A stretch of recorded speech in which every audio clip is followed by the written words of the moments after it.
శ్రీమన్మహాగణాధిపతయే నమః. శ్రీమాత్రే నమః. శ్రీ గురుభ్యో నమః. 10వ తారీఖు.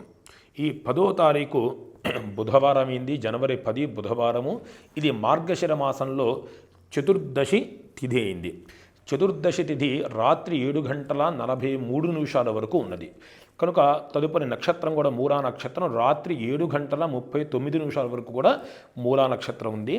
అలాగే వర్జ్యము రాత్రి 6:07 నుంచి 7:30 వరకు కూడా వర్జ్యం అనేది ఉన్నది.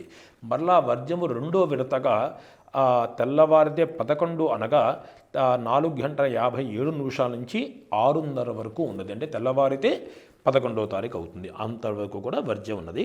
ఇక బుధవారం అవడం చేత దుర్ముహూర్తము మధ్యాహ్న కాలంలో 11:48 నుంచి 12:30 వరకు కూడా దుర్ముహూర్తం ఉన్నది. అదేవిధంగా బుధవారం అవడం చేత రాహుకాలం వచ్చేటప్పటికి మనకి మధ్యాహ్నం 12 గంటల నుంచి 1:30 వరకు కూడా రాహుకాలం అనేది ఉన్నది. కనుక 10వ తారీఖు ఈ విశేషణాలు. కానీ గొప్ప విశేషం ఏంటంటే 10వ తారీఖున ఆ రోజు మాస శివరాత్రి అయింది. మాస శివరాత్రి అనేటువంటిది మనం వింటూ ఉంటాం. ప్రతి నెలా కూడా మాస శివరాత్రి మనకి కలిసి వస్తూ ఉంటుంది.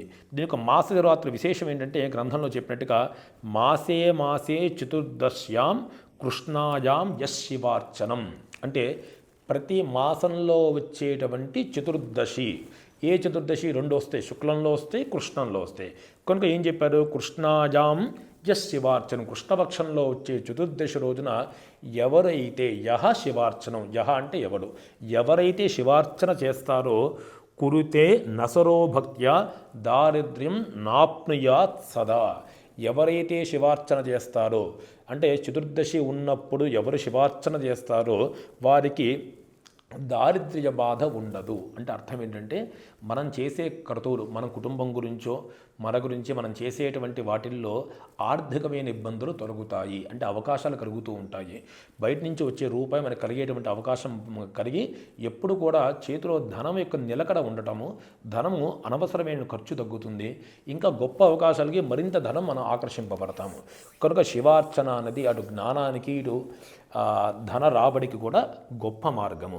కనుక ఆ గొప్ప మార్గమైన శివార్చన అన్ని రోజుల్లో కన్నా మాస శివరాత్రి రోజు చేసే శివార్చన మరింత గొప్ప ఫలితాన్ని ఇస్తుంది అని ఈ గ్రంథం చక్కగా చెప్పబడుతున్నది.